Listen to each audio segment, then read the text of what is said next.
এক নজরে কোরআন। ফকির এসে হাত পাতলে আপনার কাছ থেকে একটা টাকা খসে না।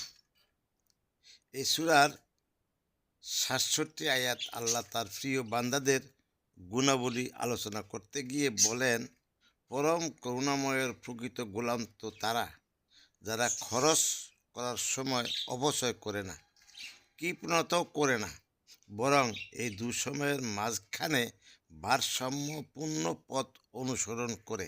তাই এই আয়াতটি নিয়ে প্রতিটি মুসলিম গভীর গবেষণা ও স্টাডি করা উচিত।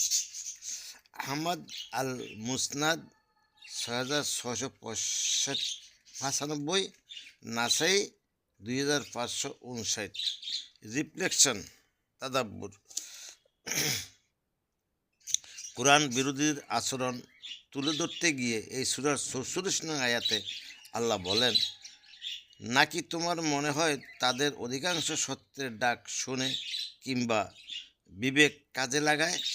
তারা তো কেবল গবাদির পশুর মতো, বরং সঠিক পথ থেকে আরও বেশি বিচ্যুত।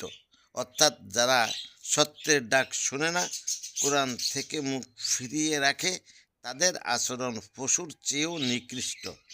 গবাদি পশুরা ঘাসের মধ্যে সারাক্ষণ মাথা গুঁজে থাকে, খায় দায় ঘুমায়।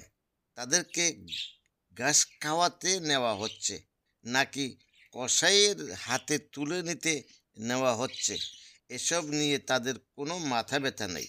কারণ তাদের মধ্যে আল্লাহ কোনো বিবেক বুদ্ধি দেননি। তো বোধহীন প্রাণীর ক্ষেত্রে এটা বেখাপ্পা লাগে না। কিন্তু বোধশক্তি থাকার পরেও মানুষ কি বুঝবে না তাকে তার প্রবৃত্তি ও শয়তান পূজারীরা কোথায় নিয়ে যাচ্ছে? তার সাথে তো এ আচরণ একেবারেই বেমানান। গবাদি পশু যেমন তার পেটের ধান্দায় থাকে সারাদিন, কোরআন বিরোধীদের অবস্থাও ঠিক তেমন। সারাদিন শুধু নিজের প্রবৃত্তিকে সন্তুষ্ট করার ধান্দায় থাকে। এরা সত্য দেখে না, শুনেও শুনে না।